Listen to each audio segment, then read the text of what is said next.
Hi there, Rabbi. I bet you can't guess what I want to talk about. Yes, I can because we've had 30 days, 35 days without rain, serious drought here in the DMV. I'd like to make a bet with you. What are the odds it's going to rain today, Joe? Are you open to Oh, them? no, no, no. I can't bet with you because I am a self-diagnosed gambling addict and I bet in my head all the time, but I never bet with anybody anymore. I get drawn into it very quickly. I've been to casinos and I've lost all my money. I have to give my wallet to somebody and say, "Well, no matter what I say or do, don't give me any more." Um, Lottery tickets. Oh, I became obsessed with it. I could not. I would jump in the car at 11:30 at night before the drawing at midnight to make sure I had a ticket in my hand when they drew the number because I could not stand the thought that you've seen in movies and TV shows all the time that you don't play your number and it comes up. And then one day I had a conversation with God that said, Lord, I won't buy any more tickets. I won't do any more gambling. Make sure I don't screw up too badly in life and I'll be happy. You apparently have not experienced that urge. Joe, what I will do is I will write down a Mega Million number, whatever the number they're drawing. I don't get a ticket. I write the number down that I would have purchased. Then it doesn't appear. And I say to myself, see, I just saved myself money because I would have bet on this number and it didn't come out. So I'm ahead of the game, Joe. But what would you do if you came? Um, that what will he do when the Messiah comes? The odds are greater the Messiah is going to come than you're going to hit the Mega Millions. I suppose that's very true. But what is it about gambling and the whole thing? It's becoming more and more prevalent everywhere you look. I've done several weddings in Vegas, and you need to walk through the casinos to get out of the hotel. Never bet a penny, never stop for a minute. I've gone with friends to some of the local places and gone off and done something while they gambled. I have absolutely no desire whatsoever. I earn my money, and I don't consider it entertainment to give money away. But the human personality loves the idea of something for nothing or possibly winning. That's that's built into being human. Really, it's not a choice, and there's nothing defective about it. The we have to start thinking, am I going to let that rule over? And for many of us, we can't seem to control this urge, something for nothing. And the TV doesn't help, the advertising doesn't help. It's all over the place.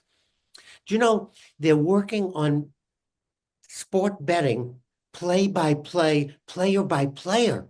So when someone comes to bat, you can make a bet on whether they're going to get a double, a single, a home run, they're going to strike out based on your system of their record in baseball, football, basketball, individual plays. And I don't think that bodes well, Joe. Well, it plays on our assumption, especially in professional sports, that we know what's going to happen, that we know a lot about the game. We're fans. We know the players' averages at bat. Um, you know, it used to be just teams. I once had a professional football player confided me because I got that kind of face that he didn't understand the point system in betting. It's the allure of the money and the I can guess this, I can do this. It's just lying there. It's like there's a little bag that says free money, and all you have to do is pick it up, much the way the little claw machines work in the gas stations. But there's another aspect to it, and that's why I think it's so sad that gambling is being so heavily marketed because it plays on our desperation. My father, whenever money would get tight, I could tell things were getting tough because he would buy a couple of lottery tickets. It wasn't, I know, Mhm. I'll just see if I can cash in. It was like he needed money. He had 5 children. There was lots of debt at time, and he didn't know what else to do. So a prayer and a couple of lottery tickets he thought might solve the problem, but it never does. No, Joe, human beings are addicts. Let's start with the reality. Again, hardwired, programmed in, that we become addicted. Okay? It may be drugs, it may be alcohol, it may be gambling, it may be sex, drugs, or rock and roll, but there's something about human beings, and we need to stop and take a look at ourselves like you did and say, what am I attracted to? It's not a sin, it's not bad, it's just our nature. And we have to stop and say, no, no one else is going to, just like you make the bet, no one's putting a gun to your head, no one's forcing you to bet. In the same way, no one's going to force or stop you from betting. We have to think and say to ourselves, okay, part of my personality, when I look at my budget, when I look at what I have, it's not a good solution. What other options do I have? And that requires some introspection as opposed to acting impulsively, as opposed to acting on our addiction, which is already programmed into us, Joe. Well, I'll bet you're right about that, Rabbi, but I won't bet anything else, or I'll try my best at least.